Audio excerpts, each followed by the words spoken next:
Islam melarang, kita dilarang oleh Nabi kita tidur menjelang maghrib, betul? Bukan karena nanti ketidian setan, bukan ya. Secara medis diketahui bahwa orang yang kebiasaan tidur antara asar sampai maghrib itu akan menurunnya daya tahan tubuh. Jadi gampang sakit infeksi Pak kalau Bapak tidur menjelang maghrib. Kalau sekali lagi setelah sholat subuh gampang pikun, aliran darah ke otak itu tersumbat, ya, jadi stroke penyakitnya. Tapi kalau tidur setelah asar sebelum maghrib, itu daya tahan tubuh kita akan menurun. Materi terakhir ini 6 langkah praktis, ya, Bapak bisa lakukan di rumah mulai hari ini. Langkah pertama, mulai hari ini jangan makan malam, Pak.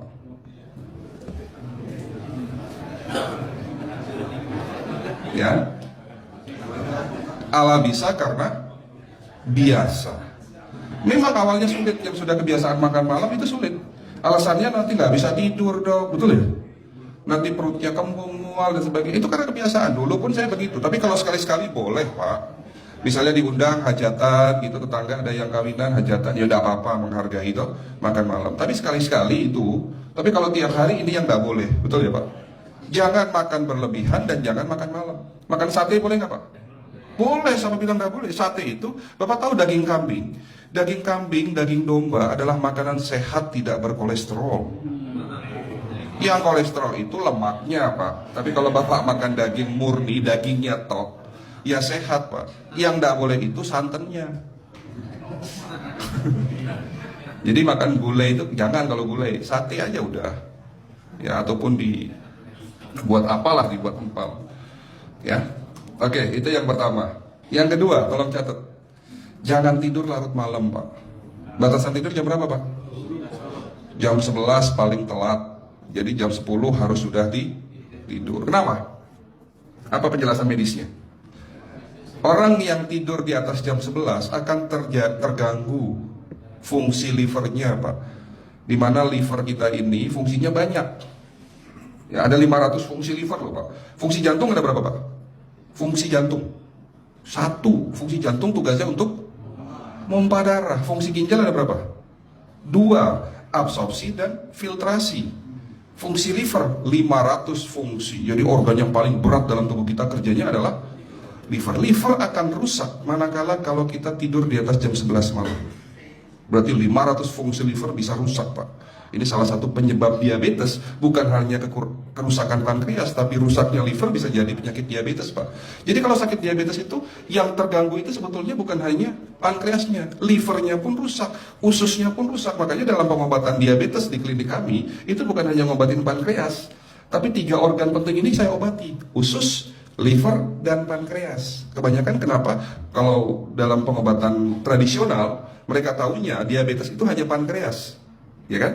Tapi di sini dalam pengobatan holistik, orang yang kena liver itu 3 organ ini pasti rusak: usus, liver, dan pankreas. Salah satu penyebab dari kerusakan liver akibat kebiasaan tidur larut malam. Jadi salah satu penyebab diabetes pun bisa karena tidur larut malam.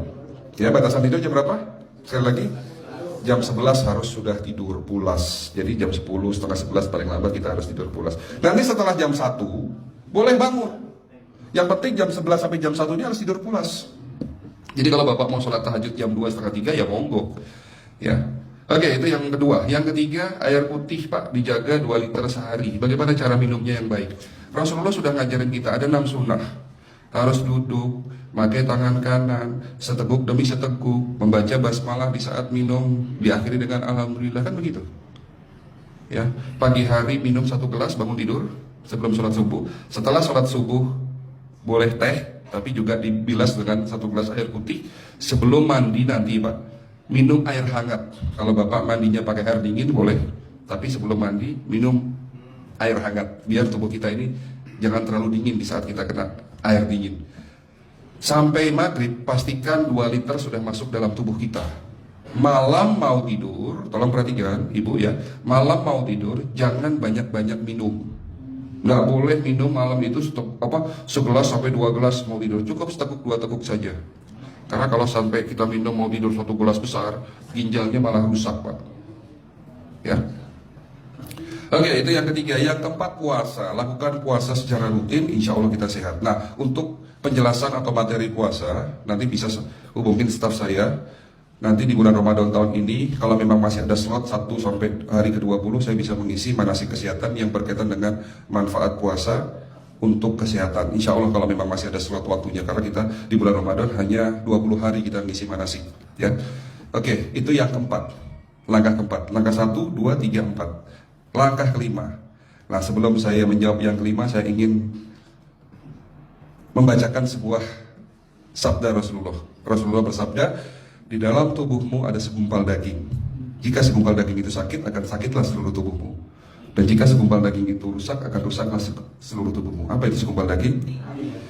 Segumpal daging itu adalah hati. Tapi ternyata yang dimaksud Rasulullah itu bukan liver, Pak. Yang dimaksud Rasulullah adalah hati kita, roh kita, jiwa kita, perasaan kita. Kalau hati kita rusak, kita banyak penyakit hati, iri, dengki, sombong, takabur, dan sebagainya. Penyakit fisik akan muncul dalam tubuh kita. Ya, tidak ada orang stres itu sehat, betul tidak, Pak? Nggak ada orang yang suka marah-marah itu sehat, betul tidak? Bahkan Rasulullah mengajar, senyum adalah ibadah. Senangkan orang lain, permudah urusan orang lain, insya Allah kita sehat. Ya, jadi itu langkah ke-5. Langkah 1 sampai langkah ke-5 sifatnya individual. Bapak bisa lakukan sendiri di rumah. Tapi langkah ke-6 ini butuh bantuan pihak dokter atau rumah sakit. Kira-kira langkah ke-6 apa, Pak?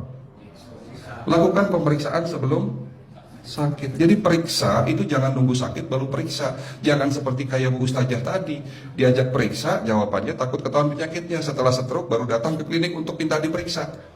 Kalau sudah stroke susah nggak nyembuhinnya, Pak? Kata kayak beliau nih, sudah 2 tahun tidak sembuh-sembuh karena sudah terlanjur stroke. Tapi kalau beliau melakukan general check up, mohon maaf ya Pak, kalau beliau melakukan general check up rutin, insya Allah tidak akan kena stroke karena sebelum stroke sudah diobati dulu. Karena stroke ini bisa kita lihat dalam scanning dengan alat yang saya punya, insya Allah kelihatan ini. Oh ini sudah mulai ada tanda-tanda mau penyumbatan, buru-buru diobati. Memang takut Pak, tapi pesan saya jangan takut. Ya lakukan pemeriksaan supaya kita tahu, supaya kita kenal. Gitu ya Pak. Jadi kira-kira di jemaah ini ada tidak yang mau saya ajak periksa kita semua? Pesan terakhir dari saya, lakukan pemeriksaan sebelum terlambat. Ini pesan saya dan pesan seluruh dokter di dunia sebetulnya. Lakukan pemeriksaan sebelum terlambat. Ya, karena dengan kita melakukan pemeriksaan kita akan kenal tubuh kita. Kalau sudah kenal kita akan sayang sama tubuh kita. Betul Pak? Ada pepatah mengatakan tidak kenal tidak sayang. Cukup sekian dari saya. Mohon maaf kalau penyampaian kami kurang baik. Akhirul kalam, wabillahi taufiq wal hidayah. Wassalamualaikum warahmatullahi wabarakatuh.